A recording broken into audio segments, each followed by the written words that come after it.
Meu filho matou a irmã a sangue frio aos 13 anos. Como é ser mãe de um sociopata? A americana Charity Lee tinha apenas 6 anos de idade, quando seu pai foi morto com vários tiros na cabeça dentro de casa, em Atlanta, no estado da Geórgia. O principal suspeito pelo assassinato foi a mãe de Charity, que acabou sendo inocentada pelo júri. Charity cresceu nesse clima de tragédia e suspeita. Na adolescência, ela praticava esportes e era uma boa aluna e atleta, mas começou a apresentar problemas de saúde mental e acabou viciada em drogas.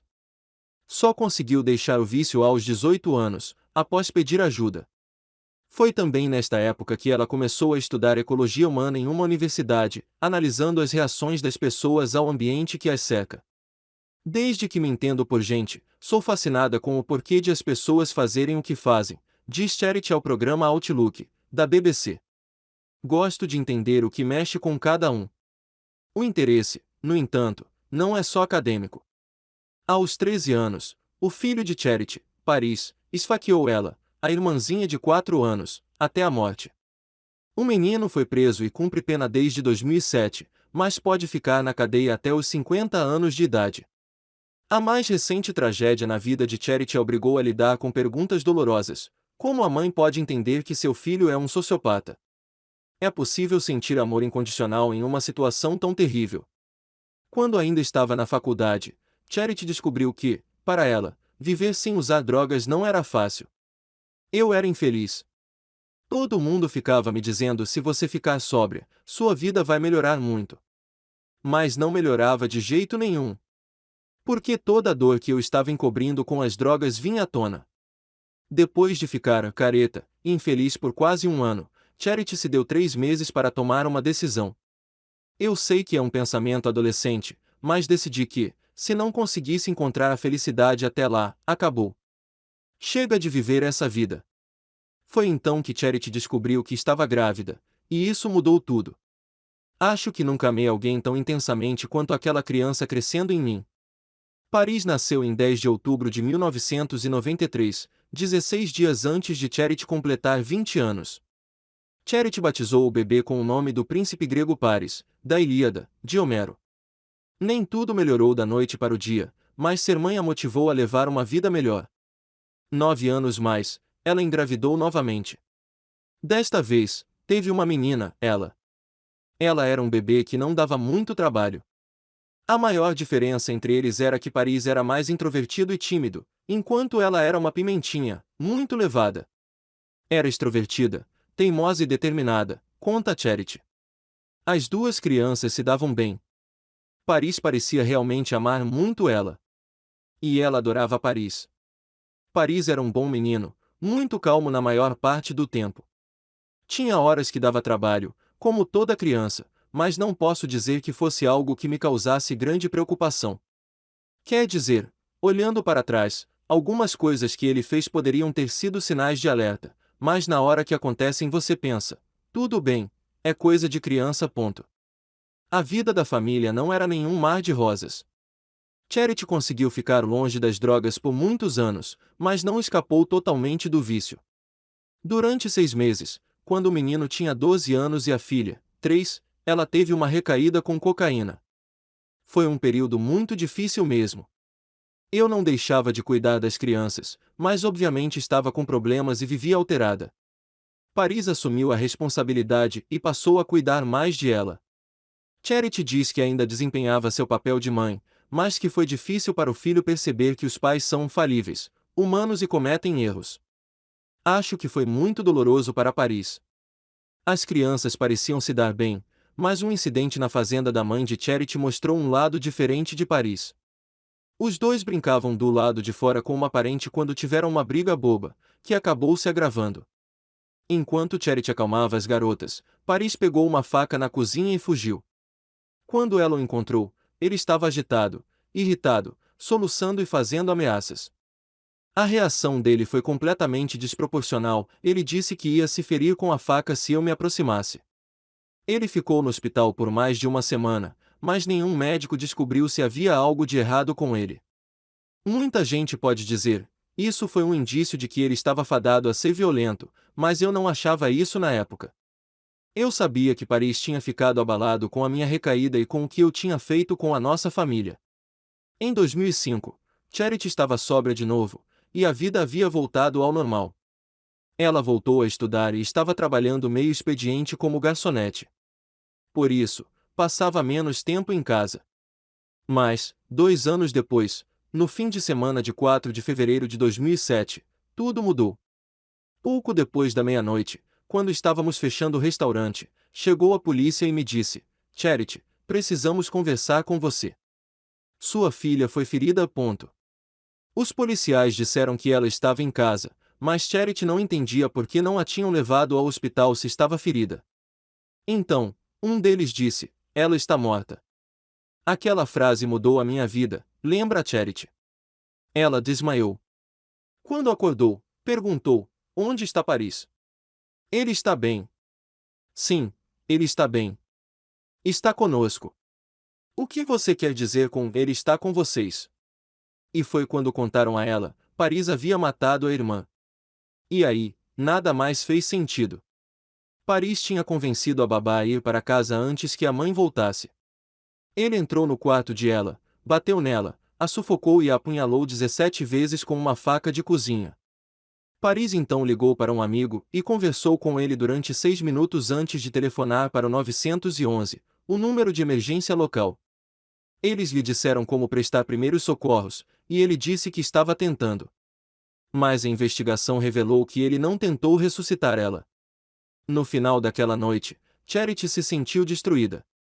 Quando ouvi que ela estava morta, me parti em 1 bilhão de pedaços, diz Charity. E quando descobri que tinha sido Paris, foi como se alguém tivesse pegado esses pedaços e quebrado tudo de novo.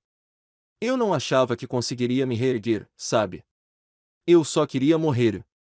Mas não podia. Ainda tinha o Paris. No dia seguinte, Charity foi ver Paris. Eu estava acabada. Não conseguia me acalmar, mas quando finalmente me deixaram entrar naquela sala, a primeira coisa que senti foi: estou tão feliz de ver meu filho. Simplesmente abracei ele, com toda a minha força. Eu chorava e o apertava. Precisava sentir que ele estava realmente lá, que estava bem, mas aí comecei a perceber que ele não estava me abraçando de volta. Ele não demonstrava sentimento. Charity diz que o rapaz parecia estar apenas com o corpo presente. Eu não vi nada lá. Na cara dele, nos olhos, nada. Nós nos sentamos, ele me olhou e disse: o que você vai fazer agora? O que você quer dizer? Perguntou Charity. Você sempre dizia que se alguém machucasse seus filhos você seria capaz de matar essa pessoa, então o que você vai fazer agora? Perguntou. Ele não estava me perguntando com medo. Era mais como um desafio. Foi a primeira vez que vi que tinha alguma coisa diferente no Paris. Eu sabia que ele estava com raiva, mas aquilo não era só raiva. Aquilo era sinistro. Paris disse à polícia que estava dormindo e que, ao acordar, viu que ela tinha se transformado em um demônio em chamas. Ele então pegou a faca para tentar matar o demônio. Charity estava convencida de que o filho estava doente, e quis mostrar seu amor incondicional ao filho. Eu olhei para ele e disse: prometo a você agora a mesma coisa que prometi no dia em que você nasceu. Eu realmente não sei como ser sua mãe, mas vou ser mãe da melhor forma que puder e vou te amar não importa o que aconteça. Se Paris tivesse 18 anos na época do crime, ele estaria sujeito à pena de morte. O comportamento dele se transformou depois que foi preso. Ele se tornou mais violento.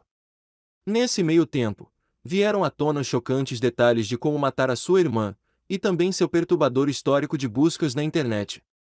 Em 2007, 9 meses após a morte de ela, Paris recebeu uma sentença de 40 anos de prisão por assassinato. A essa altura, Charity já havia aceitado que aquilo não havia sido um acidente ou resultado de uma psicose temporária. O jovem realmente quis matar a irmã.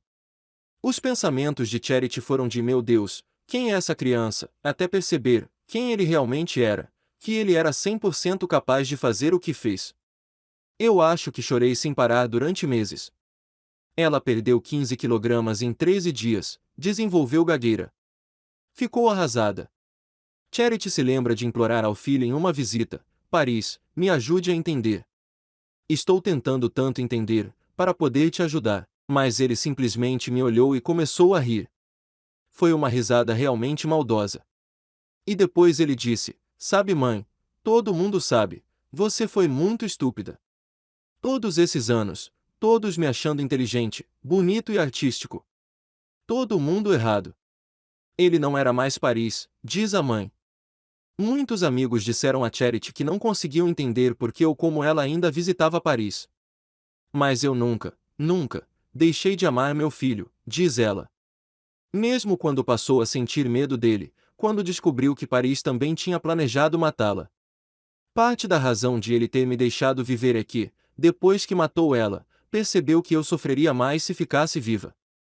Se ele me matasse, eu sofreria por 15 ou 20 minutos. Mas depois tudo estaria acabado, eu ainda estaria com ela e ele, sozinho.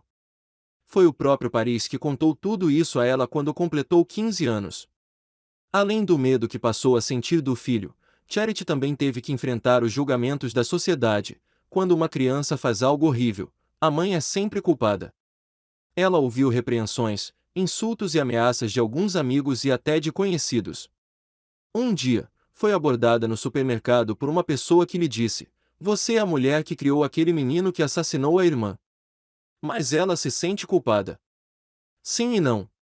Sei que minha recaída, do consumo de drogas, contribuiu para deixar Paris com raiva. Mas também acredito firmemente que grande parte do que está por trás dessa personalidade é genética.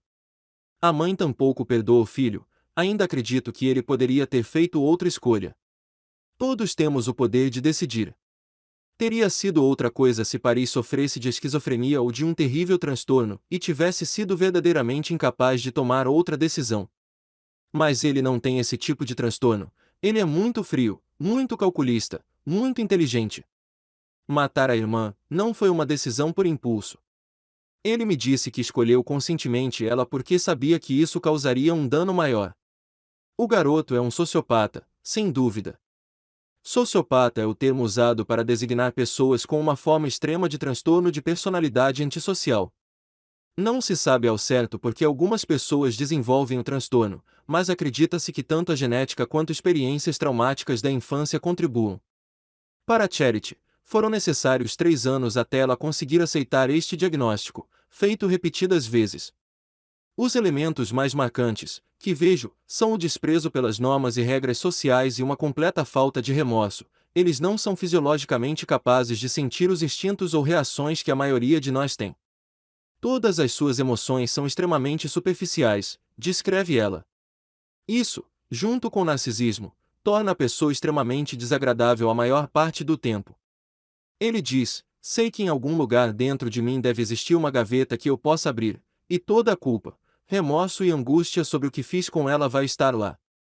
Mas quando eu abro a gaveta, não tem nada lá dentro. Apenas esqueci." Ele simplesmente não sente remorso. Mas como é ser mãe de um sociopata? Quando você aceita isso, ganha uma sensação de serenidade.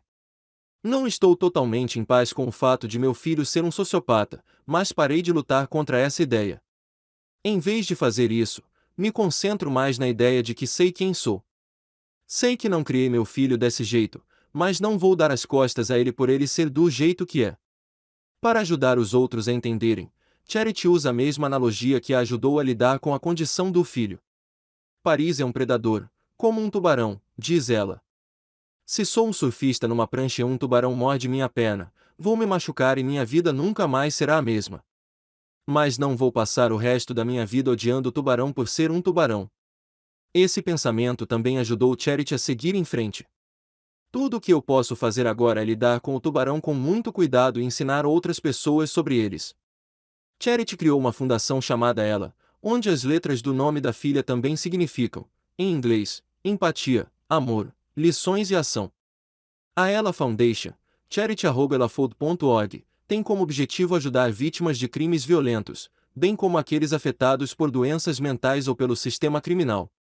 Em um vídeo publicado no site da fundação, em que conta sua história, Charity comenta que Paris e ela foram frutos de diferentes relacionamentos e tiveram pais ausentes, e com transtornos. 2 anos após o nascimento de Paris, ela descobriu que o pai dele tinha esquizofrenia do tipo paranoica, caracterizada, por exemplo, pela presença de ideias frequentes de perseguição, em geral acompanhadas de alucinações. Ele sempre pagou pensão alimentícia, mas ele não era problema nosso, esse é o meu ponto. Ele não estava lá, conosco, mas nem sempre é melhor que eles, os pais, estejam lá, diz ela. Ela teve outro relacionamento depois e se casou quando Paris estava com 7 anos de idade. Só depois do casamento descobriu que o marido era alcoólatra. Era o pai de ela. Ele não melhorou. Então me separei e me divorciei quando minha filha nasceu. Em 2013, 6 anos após o assassinato de ela, Charity teve outro filho. Um menino que chamou de Fênix, porque a Fênix renasce das cinzas de sua própria destruição. Achei que seria perfeito.